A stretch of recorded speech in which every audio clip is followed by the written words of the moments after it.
Let's go over to basketball before we get back to football later. Matt Meiselman jumps in, DK contributor. And Matt, we've got an 11-game slate in the NBA, which is wonderful after a lousy little 2-gamer last night. And so we'll go, price range by price range, take a look at daily fantasy, help some people set their lineups here.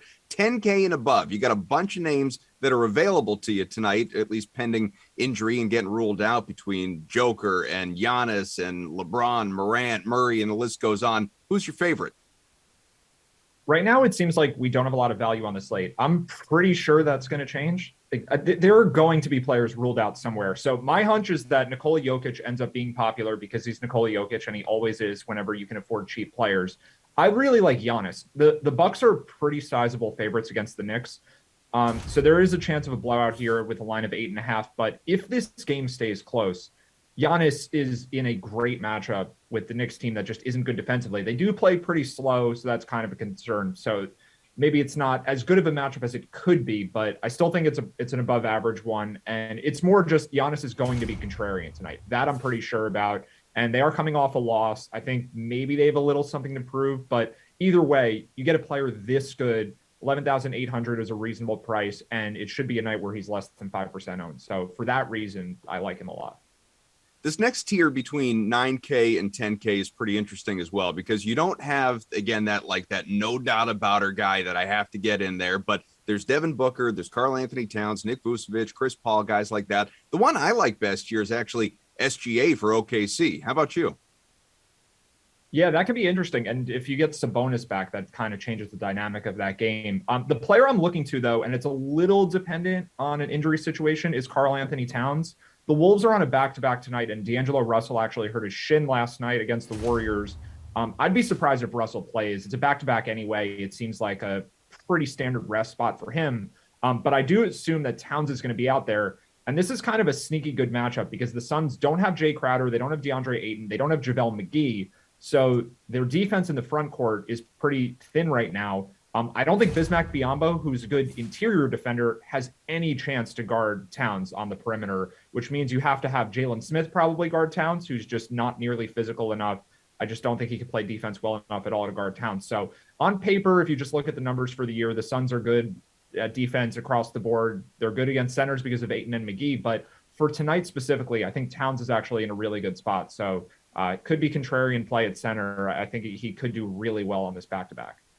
You said before there are no great value plays tonight, and I think we agreed there's no doubt about our stud play either. So maybe balance is the way to go. It takes us to the 8 to 9K range here. Some interesting names are available to you. There's Jimmy Butler, DeMar DeRozan, Christian Wood, guys like that. You can also mix in, obviously, Yusuf Nurkic, who's been really good. But is LaMelo Ball just the obvious play?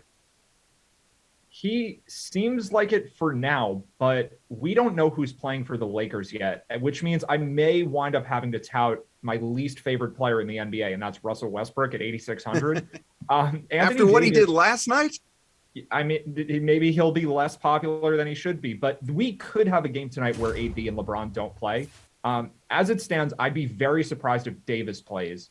It's a back-to-back for him. He had a long layoff with an injury, and it seemed like he got re-hurt. It was a minor injury to his wrist, but it seems like he'd rest on a back-to-back anyway, just because the Lakers want to be cautious with him. LeBron missed yesterday's game with a knee injury, so if LeBron's playing, I think Westbrook is all right at 8,600. If you take LeBron out, you almost have to play Westbrook.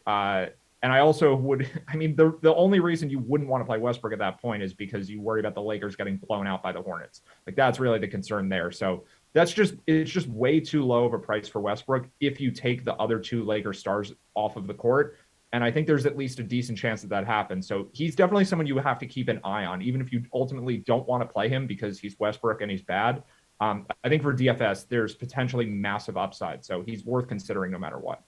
Let's continue to drop down then, look at the 7K to 8K range. And again, you've got some familiar names, but at the top, I would think the three that stand out the most, Jonas Valanciunas, CJ McCollum, Bam Adebayo. Is one of them your favorite?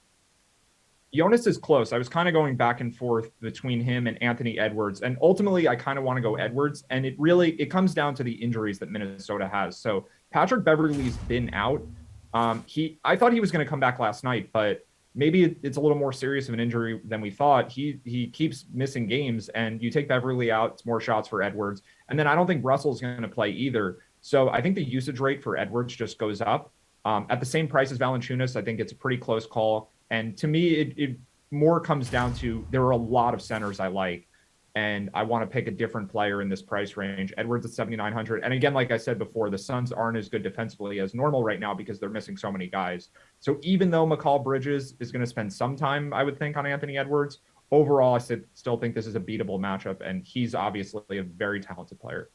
Matt, we've got to find some value here. I do think there is some, we'll go 6K or below. And really, I think you can go 5K and below in particular and find guys like Cam Johnson, Steven Adams, even you could make a case for. There's Mason Plumlee, Isaiah Stewart, Terrence Mann, who obviously has gotten an opportunity here with the Clippers of late. Who do you like best? Or is there even someone in that 3K range somewhere?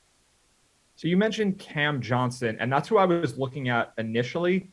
But we have Malik Monk at 4,500, and I don't normally care about these kinds of things, but this is his first game against the Hornets since he played for the Hornets. So a little bit of a narrative thing, but more importantly than that, because it's a very minor factor there, having a little narrative that helps. But if you don't have Davis or LeBron, who's going to score for the Lakers besides Westbrook? I mean, can he really take all the shots for the team? This is going to set up really well for Malik Monk. So I like most of the guys that you listed off, but if we get the news a certain way, I think Monk makes a lot of sense. And then Jalen Noel too, if we get that Wolves news where a couple guys are out. Those are the two teams, the Lakers and the Wolves, where I think a lot of value can open up that we don't currently see at the moment.